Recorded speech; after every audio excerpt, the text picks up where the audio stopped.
नमस्ते आप सभी को। आज हम जो है क्लास 11th का बॉडी फ्लूइड एंड सर्कुलेशन यानी कि ह्यूमन फिजियोलॉजी का एक और इम्पोर्टेंट चैप्टर जो है लेके आए हैं। तो इस चैप्टर का जो है बहुत ही ज्यादा आप ये कह सकते हो कि वाइटल रोल होता है एग्जाम के। तो ये जो लेक्चर रहने वाला है ये एग्जाम के आप ये कह सकते हो कि हिसाब से रहने वाला है, यानी कि 2024 में जो भी बच्चे जो है इस साल एग्जाम देंगे ये जो है लेक्चर उनके लिए जो है आप ये कह सकते हो कि बेसिकली रहने वाला है। तो सबसे पहले हम लोग एक काम करते हैं, बॉडी फ्लूइड एंड सर्कुलेशन का एक छोटा सा जो है इंट्रोडक्शन ले लेते हैं और उसके बाद जो हम लोग इस चैप्टर के मेन कंपोनेंट्स के बारे में बात करेंगे। ये लेक्चर जो है वो 2 से 3 हिस्सों में जो है रहने वाला है।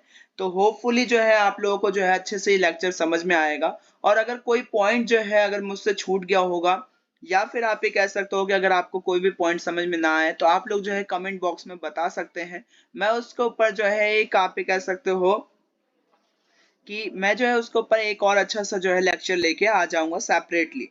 तो छोटा सा इंट्रोडक्शन ले लेते हैं। हम सभी को पता है कि हम सब जो है ऑक्सीजन की जो आप ये कह सकते हो कि एसेंशियल यानी कि रिक्वायरमेंट पे जी रहे हैं। हम सभी को आप ये कह सकते हो कि सरवाइव करने के लिए जो है ऑक्सीजन की बहुत ही ज्यादा नीड है। साथ ही आप ये कह सकते हो कि हमारे अंदर जो है ठीक है बहुत सारे हार्मफुल केमिकल्स, हार्मफुल सब्सटेंस भी क्रिएट होते हैं। तो उन सबको भी जो है बाहर निकालना बहुत जरूरी है, अदरवाइज बॉडी जो है हमारी जो मैकेनिज्म अंदर से वर्क करते हो वो बेसिकली आप ये कह सकते हो कि अच्छी तरीके से वर्क नहीं कर पाएगी। और होगा ये कि बेसिकली आप ये कह सकते हो कि बॉडी के सेल्स, टिश्यू, ऑर्गन ये सब जो है डैमेज होने स्टार्ट हो जाएंगे। ऐसे ही हमारी बॉडी के अंदर जो है बहुत तरह के फ्लूइड्स होते हैं, जिसमें आप ये कह सकते हो कि ब्लड के अंदर आप ये कह सकते हो कि प्लेटलेट, प्लाज्मा, ठीक है, और भी बहुत सारे होते हैं। लाइक आप ये कह सकते हो कि हॉर्मोन्स भी उनमें से एक होते हैं। तो कहने का मतलब ये है कि जितने भी हार्मफुल सब्सटेंस होते हैं उन सभी को रिमूव करना बहुत ही ज्यादा जरूरी होता है, ताकि आप ये कह सकते हो कि हमारे टिश्यू के फंक्शंस को, टिश्यू को डैमेज ना कर दे। उसके उसके बाद हम लोग बात करते हैं। अब इनके लिए जो है आप ये कह सकते हो कि बहुत तरह के जो है मैकेनिज्म वर्क करते हैं। लाइक अगर हम अमीबा की बात कर ले तो अमीबा भी जो है अपने हार्मफुल सब्सटेंस को जो है बाहर निकालता है। पैरामीशियम की बात कर ले, यानी कि जितने भी unicellular as well as multicellular organism की अगर हम बात करें तो वो जो है आप ये कह सकते हो कि सभी के सभी जो है ठीक है अपने अंदर से हार्मफुल सब्सटेंस को जो है बाहर निकालते हैं। अब इसी के अंदर जो है आप ये कह सकते हो कि ट्रांसपोर्टेशन सिस्टम भी आता है एंड सर्कुलेटर सिस्टम भी आता है। तो बिना टाइम वेस्ट किए हुए जो है हम लोग पढ़ते हैं।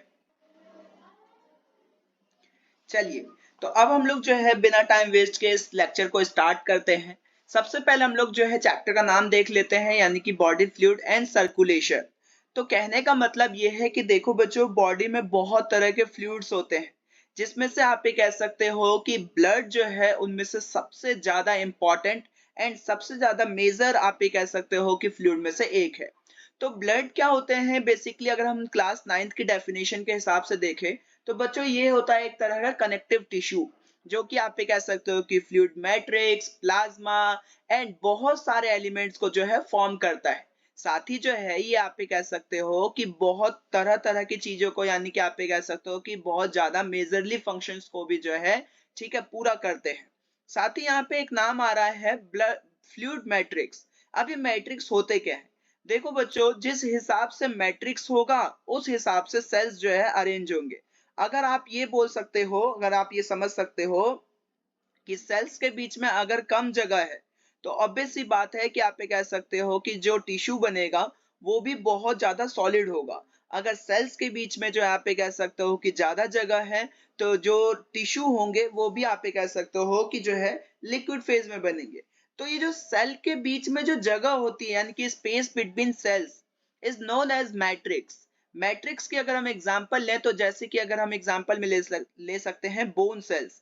बोन सेल्स के बीच में जो है स्पेस बहुत ही ज्यादा कम होता है, इसीलिए बोन सेल्स जो है आप ये कह सकते हो कि सॉलिड फेज में देखने को मिलते हैं।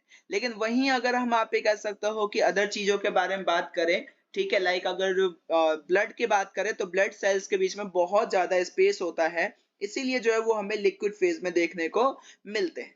तो ये रही आप ये कह सकते हो कि एक छोटी सी इंट्रोडक्शन ब्लड के बारे में।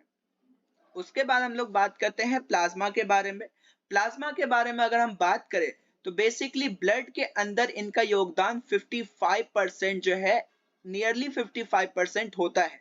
ये एक तरह की विस्कस फ्लूइड्स होती है जो कि आप कह सकते हो कि 55% के आसपास जो है ब्लड के अंदर मिली होती है। बेसिकली आप कह सकते हो कि प्लाज्मा के अंदर मेजर जो प्रोटीन्स होती हैं वो होती है फिब्रिनोजिन, ठीक है, ग्लोब्यूलिन्स एंड एल्ब्यूमिन्स। तो कहने का मतलब ये है कि ये तीन तरह के मेजर प्रोटीन जो है प्लाज्मा के अंदर पाए जाते हैं, फिब्रिनोजिन, ग्लोब्यूलिन्स एंड एल्ब्यूमिन्स। उसके बाद हम लोग बात करते हैं कि अब इनके जो है फिब्रिनोजिन, ग्लोब्यूलिन्स एंड एल्ब्यूमिन्स के जो है क्या क्या काम होते हैं। तो सबसे पहले हम लोग जो है फिब्रिनोजिन की बात करते हैं। देखो बच्चों, बेसिकली यहाँ पे लिखा हुआ है कि fibrinogens are needed for clotting और coagulation of blood, globulins are involve in defence. तो कहने का मतलब ये है कि अगर हम सिर्फ और सिर्फ फिब्रिनोजिन की बात करें, ठीक है, तो ये दो काम जो है आप कह सकते हो कि करते हैं। पहला क्लोटिंग का, ठीक है, और दूसरा कोगुलेशन ऑफ ब्लड का, ठीक है। और अगर हम ग्लोब्यूलिन्स की बात करें तो ये जो है आप कह सकते हो कि डिफेंस में जो है, यानी कि ठीक है, किसी भी मैकेनिज्म के डिफेंस में या कोई भी इंफेक्शन होता है उसके डिफेंस में जो है वर्क करते हैं। उसके बाद हम लोग बात करते हैं मैकेनिज्म ऑफ बॉडी, यानी कि एल्ब्यूमिन्स के। तो हमारे बॉडी में बहुत तरह के और भी मैकेनिज्म जो है वर्क करते हैं। लाइक हमारी बॉडी में आप ये कह सकते हो कि जो है बैलेंस बनाने का, यानी कि जो ऑस्मोटिक बैलेंस होता है, ठीक है। हमारे आप ये कह सकते हो कि बॉडी का जो है बहुत तरह के आप ये कह सकते हो कि ऑर्गन्स के टेम्परेचर, इन सब को जो है कराने में एल्ब्यूमिन्स का जो है एक बहुत वाइटल रोल होता है। उसके बाद हम लोग बात कर लेते हैं plasma contain a small amount of mineral like sodium plus, calcium plus plus, glucose and amino acids. यानी कि प्लाज्मा जो है स्मॉल अमाउंट्स में बहुत सारे मिनरल्स को भी कंटेन करके रखता है, जिसमें सोडियम, कैल्शियम, ग्लूकोज और अमीनो एसिड्स आते हैं। उसके बाद हम लोग बात करते हैं प्लाज्मा विदाउट क्लोटिंग, यानी कि अगर प्लाज्मा के अंदर जो है ये फैक्टरी ना हो, क्लोटिंग करने की जो है आप कह सकते हो कि फैक्टरी ना हो, तो ऐसे में प्लाज्मा को कहा जाता है सीरम। ठीक है, यहाँ से एक नंबर का क्वेश्चन रेज होता है एग्जाम में। ठीक है, आप जो है आप ये कह सकते हो कि एग्जाम पेपर, पिछले ईयर के एग्जाम पेपर भी चेक कर सकते हो, तो यहाँ से क्वेश्चन जो है रेज होके आते हैं। अब हम लोग बात करते हैं कि बॉडी फ्लूइड के अंदर, यानी कि आप ये कह सकते हो कि ब्लड के अंदर जो है कितने तरह के जो आप ये कह सकते हो कि एलिमेंट्स जो है वो फॉर्म होते हैं।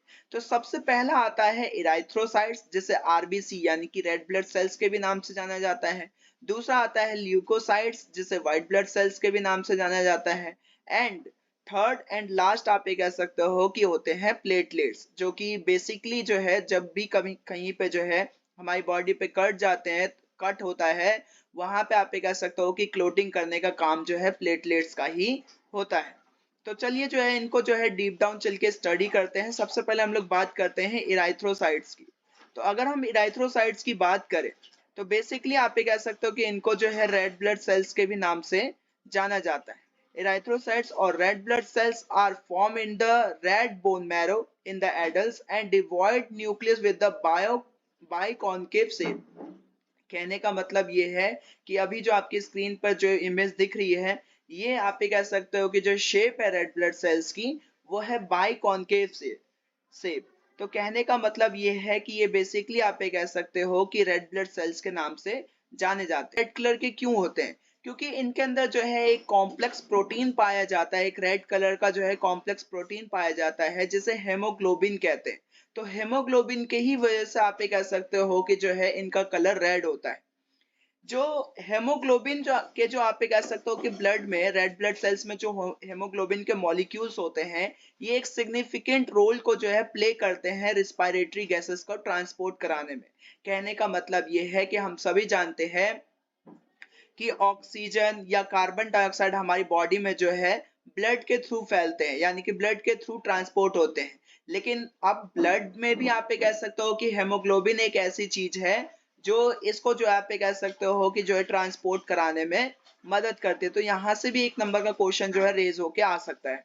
उसके बाद हम लोग बात करते हैं RBC have an average life span, यानी कि आरबीसी के पास जो है ऑन एन औसत जो आप ये कह सकते हो कि जो जीवन अवधि होती है वो होती है 128 डेज की। बच्चों यहाँ से क्वेश्चन जो है वो नीट में रेज होता है, ठीक है, और आपसे जो है ये क्वेश्चंस बार बार पूछे भी जाते हैं। ठीक है, उसके बाद जो डिस्ट्रॉयड आप ये कह सकते हो कि जो सेल्स होते हैं यानी कि रेड ब्लड सेल्स के, उन्हें जो है आप ये कह सकते हो कि स्प्लीन कहते हैं, और उन्हें जो आप ये कह सकते हो कि ग्रेवयार्ड की तरफ जो है भेज दिया जाता है।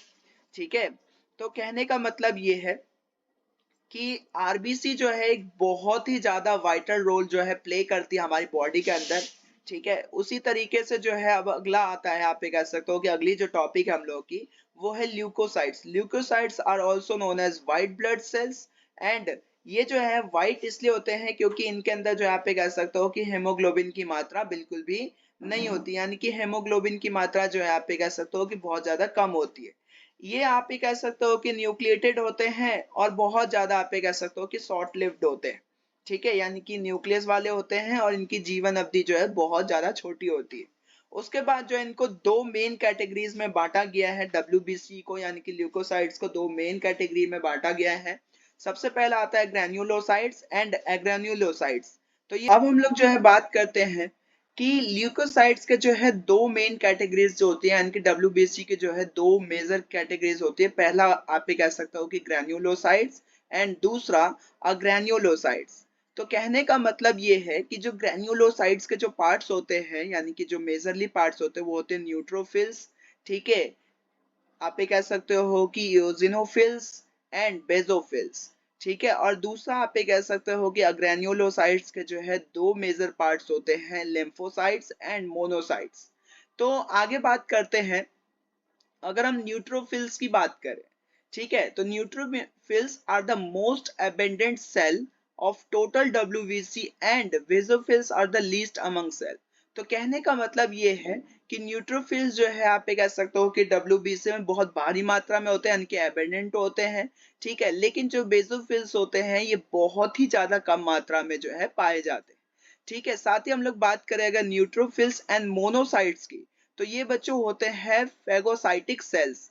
ठीक है, अब ये फेगोसाइटिक सेल्स क्या होता है, तो basically phagocytic cells are the type of cells that has ability to ingest and sometime digest. ठीक है, यानी कि इनके पास एक तरह की एबिलिटी होती है कि ये आप ये कह सकते हो कि किसी भी चीज को जो है स्वेल कर सकते हैं, यानी कि ले सकते हैं और उसे अच्छी तरीके से जो है डाइजेस्ट भी कर सकते हैं। लाइक आप ये कह सकते हो कि foreign particles such as bacteria, है ना, कार्बन, डस्ट, ये सब सारी चीजें।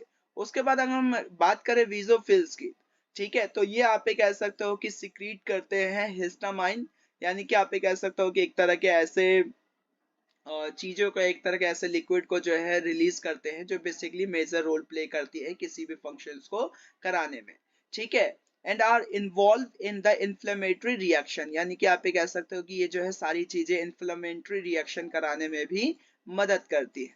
ठीक है, उसके बाद आप ये कह सकते हो कि यूजिनोफिल्स resist infection are and are also associated with the allergic reaction, यानी कि कहने का मतलब ये है कि यूजिनोफिल्स जो होते हैं ये इन्फेक्शन से हम लोग को जो है बचाता है, और साथ ही आप ये कह सकते हो कि किसी भी एलर्जिक रिएक्शन को जो है होने से रोकता है। ठीक है, उसके बाद अगर हम बात करें लिम्फोसाइट्स की, तो टू मेजर आप ये कह सकते हो कि टाइप होते हैं, पहला बी एंड दूसरा टी फॉर्म। यानी कि कहने का मतलब यह है कि लिम्फोसाइट्स के भी दो मेजर रोल होते हैं, बी और टी। तो both B and T lymphocytes are responsible involve in inflammatory reaction. कहने का मतलब ये है कि ये दोनों के दोनों जो आप कह सकते हो कि इन्फ्लामेटरी रिएक्शन के लिए रिस्पॉन्सिबल होते हैं।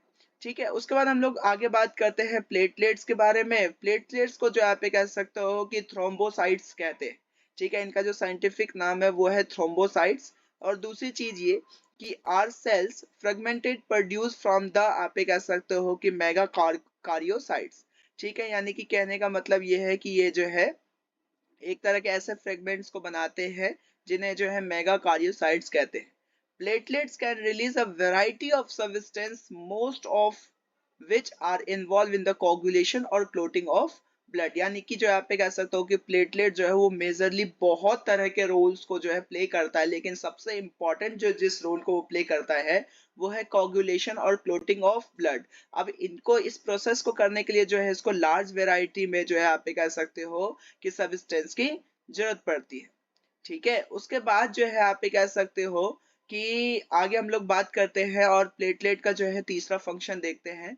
A reduction in the their number can lead to the clotting disorder which will lead to excessive loss of blood from the body. अब अगर मान के चलिए कि आप ये कह सकते हो कि ब्लड के अंदर से जो है, ठीक है, प्लेटलेट की कमी हो जाती, तो ऐसे में आप ये कह सकते हो कि किसी भी बंदे को जो है क्लोटिंग डिसऑर्डर नाम की जो है, आप ये कह सकते हो कि प्रॉब्लम हो सकती है। क्या हो कि आप ये कह सकते हो कि उसके जो है चोट पे से जो है खून निकले और निकलता ही रहे, बिल्कुल भी बंद ही ना हो। तो ऐसे में आप जो है समझ सकते हो कि बेसिकली आप ये कह सकते हो कि उसके अंदर जो है, उसके ब्लड के अंदर जो है प्लेटलेट्स की बहुत भारी मात्रा में कमी होती है। ठीक है, तो आज के लिए इतना ही। ठीक है, मिलते हैं अगली वीडियो में, तब तक के लिए all the very very best. आप